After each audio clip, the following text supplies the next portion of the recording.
welcome to the first episode of Opening the Package, a toy collecting video cast with your host here, Ian Brazee-Cannon. The reason I am doing this video cast is because I've been an active toy collector for over 20 years now. I love it. It is a passion to me. It's something that I just can't stop doing. Admittedly, you know, over the years, as I've had a family and stuff, I've not had the money to do as much as I used to, but still, I collect as much as I can. So I felt, hey, why not? I didn't see anything quite like this out there. Let's do it and see what happens. So the name Opening the Package comes from the fact I am very big on the fact that toys are meant to be played with. I love opening them. To me, that's one of the main things to get a toy is to open it. If anything, you know, play with it a bit, set it up. I have stuff on display. If you look at the opening for the show, you see examples of my toy collection. But I will admit, I have stuff in the package. Prime example, my vintage Return of the Jedi Luke Skywalker action figure. This will never be opened. I admit that. I love it. It is perfect. And one of the things I always loved about the, you know, looking at the vintage compared to the modern, I love the packaging design. I think this was brilliant. I'm glad that Hasbro brought it back for a little while, though it looks like they're making the mistake of going away from it. But this to me is the best packaging design they did. It's so, you know, vivid and colorful and has life to it. And a lot of the stuff for the more modern era Star Wars figures, I don't feel the packaging was as lifeful. And I always have loved this. I mean, when you can look at the back and see the complete collection, I mean, this, I do collect packaging, and one of the reasons I collect packaging is you see stuff like this, and it doesn't get done all the time. So the packaging is brilliant, the figure isn't old, it's been unopened, and you know, we're talking, you know, nearly 30 years old now. How cool is that? So I appreciate the idea of not opening certain toys, but for the most part, nowadays, if you buy a toy, it's worth opening. I mean, the majority of the action figures you want to open, you want to play with, you want to be physical with. They're just so cool. One of the more recent lines that regretfully has already ended because, you know, it was a revision of another 80s toy line that did really well, had a great cartoon show and everything. They tried to start over, they've done this before and they don't always go over, is Thundercats. Right now, you can find these all over the place on clearance, which is really cool because when you are lacking budget, collecting on clearance is the way to go. So, I mean, they have all the basic figures out there, and you can find some of the second series of them. Obviously, Lion-O, Panthro, these are the first series. They did do a second series where they altered them some, which was cool because it was following the cartoon show and showing that the characters did develop. Such as this is real cool because Panthro lost his arms in the cartoons and they got replaced with robotic arms. This is actually a harder figure to find, but you can find him. He is out there. He's really cool. It's interesting because you would think nowadays they wouldn't make that big of sculpting change, but if you look and compare, this is almost an entirely new sculpt. So you can see them side by side. Really cool stuff. I wish the Thundercats would have caught on because I enjoyed the show. The figures really have great detail and are awesome. I mean, you got the big scar along his chest and stuff. You know, you can't go wrong with scars on toys. And then, of course, they brought back the vehicles. We had the Thunder Tank. This is, you know, another cool one. Does some pretty cool stuff.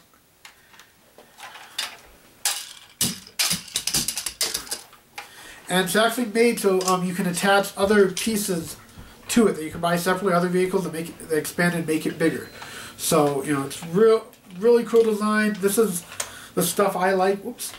But they don't do as much vehicles and stuff now as they used to. I'm not sure why that's not as popular now as it was when I was a kid. I love vehicles. I have a collection of them. You know, the G.I. Joe, you had a ton of vehicles every year. They don't do as much. They focus more on the figures, which I love the figures, but the vehicles and playsets, in fact, I'll probably have to do a future episode on vehicles and playsets, because I love vehicles and playsets. I really do. I have a lot of vintage ones. You know, so that's a whole other episode. We'll go into that in the future. But another thing they did with the Thundercats is they did a few figures from the classic Thundercats, where these are just awesomely detailed. They look, done in the classic style, the outfits and stuff, but with the modern technology, with the interchangeable hands that are out there and stuff. And this is stuff that fans are waiting for forever. And I know for a while, the first release they did of Lion-O was next to impossible to find. Then they put them out again with slightly different face. And that's what I ended up with because I couldn't find the first one. But, this is the cool stuff when it's out there. So, like I said, disappointed the Thundercats have already gone under. It was a great idea to bring it back. Love the cartoon, so love the toys. But it's failed already. Kind of sad. So, well, this episode, I'll probably kind of go all over the place. In future episodes, I may focus more on certain things. But obviously, this is my introduction episode. I figured to show you that I have a wide variety of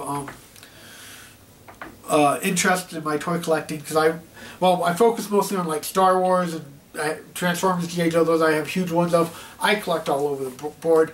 I've gotten into Legos a lot lately. And I picked up a Lego monster set recently just because of that horse. That is so awesome. It glows in the dark. The skeletal horse here. Too cool. It glows in the dark. Flaming eyes. I mean, this is the kind of stuff I love in Legos when they do something really cool like that. The monster sets look awesome. I always recommend Legos. They're doing the Lego minifigures, which I'll have to do a whole episode on probably because Lego minifigures in and of themselves are just cool. There's something about Lego minifigures. Don't know what it is. But this set, like I said, I picked up specifically because of the horse in it. That's the main thing that made me say I want it. Glow-in-the-dark horse, really cool. Well worth getting. You do get one of the heroes. I wasn't overly impressed with this part of it. But, there are certain sets you buy for one specific thing and you get the other stuff and say, okay, I'll tolerate it. And this to me is one of those sets. Now, another interesting thing to know about me, I would not say I'm a standard collector, and I don't necessarily go for what's popular, what's in, what people think is what you should collect, or even what makes sense as a toy collector. This is Hoser the Stoned Muppet. Trust me, I came up with the name, it's a long story. This is a dog toy. I don't have a dog. I picked this up just because I thought it was so cool looking. I remember the first time I saw these, I thought, that looks like a stoned Muppet.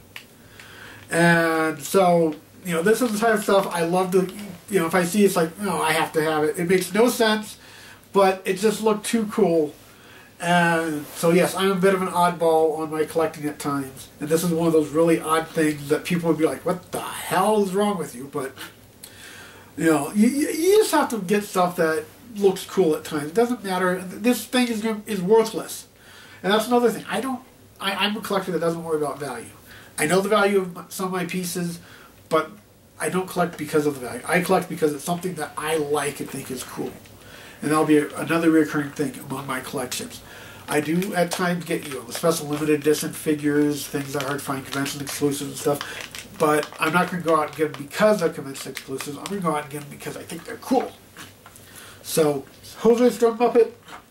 A bit of an oddball toy in my collection. I love it. He's cool. He's awesome. So, I'm going to finish up the podcast today with my newest acquisition that I just got yesterday. Right, so my latest acquisition, as you can see, is the Micronauts Terrafant vehicle. The terrifying mammoth from the remote world of Visterus. Alright, so this is the first Micronauts piece I've ever owned. I've been seeing them around for years saying they look cool. I've read a couple of comic books that Marvel did. But for whatever reason, I've never picked up a toy before. I was at an auction at Mile High Comics yesterday. This was there. I thought, this looks too cool. And I decided, okay, I'm going to go for it. Got it for 24 bucks. Good deal, I felt. Really awesome. Now, as you can see the box, it's a bit beat up. Rough, beat up. That's kind of, the packaging to me is a collectible thing. But, if it's beat up, that's fine. Now, one of the cool things about this is it was complete. The toy itself has everything. Apparently this is one of the rare things that's often lost. These will be lost or broken. The neck piece will be broken. So this is in great shape. The decals are a bit worn. From what I've seen, it's supposed to have some decals here as well, which are missing. But, all in all, this is in great shape for a 30 plus year old toy. Now, the weirdest thing, okay, you have the instructions. That's another complete thing. Alright? You get the instructions. That's always a cool thing with any toy like that. Instructions were often thrown out. I know, my old toys I did. But the weirdest thing is, in the package was the actual receipt for it. And I know this is the actual receipt because it matches up to the price tag. Where is the price tag? The original price tag, which is on it as well. So this is the actual receipt. It was bought at Kmart for $14.88 plus tax back in '81. So it's like, wow, this is one thing you normally don't see. So this is really kind of a cool added thing to the collectability of it is the actual receipt.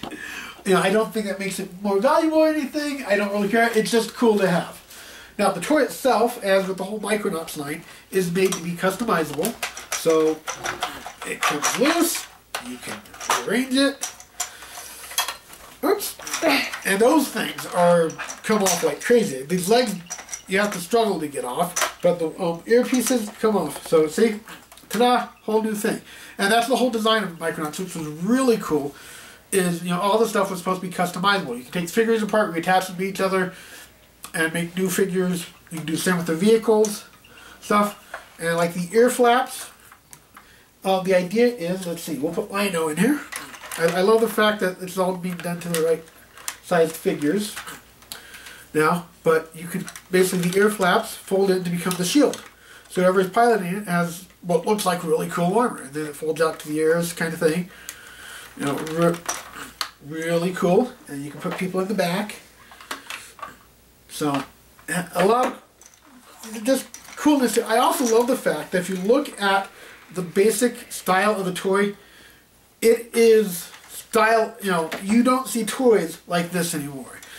I mean, the look and everything is very much late 70s into 80s toys. Something about the style then. And that's another thing that to me makes this really cool, is it's very stylized. Although I also like the fact that if you look at the body, I think it looks a lot like the G.I. Joe, the Cobra his tank from the G.I. Joe collection, which I also think is kind of cool. It has a bit about the same shape and stuff as the his tank, so it's like you wonder if it wasn't maybe the same toy designer, or if the toy designer for the his tank saw this and said, "Oh, hey, I like the design to it. Looks like a tank." So the stuff like that goes on that would be interesting to do more research on if you knew how. I'm not quite sure how you find out who designed what toy. I'm sure the information is out there.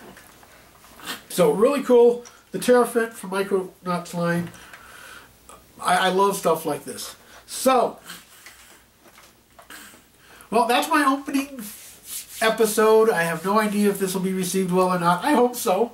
I love toys. I'll probably do this every so often. Can't promise you it'll be regular, but as we're getting into the winter season here, that means more likely on the weekends there's nothing to do outside and we're going to feel like doing something. So hopefully I'll be doing these for a while at least regularly without the other stuff going on. I am going to create an email just for this, and it should have been scrolling along the bottom of this episode. Obviously I'll put that in right now if anything. So email me or whatever email's right there that I'm going to set up. And if you like this, if you have ideas for shows, if toys you think I should look at, I can't guarantee I have in my collection because a lot of this will be my collection.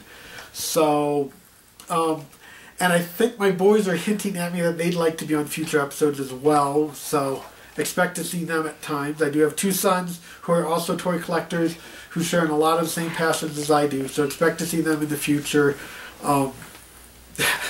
They're off screen right now helping me out on this one. So I guess that'll do it for this episode. Thank you.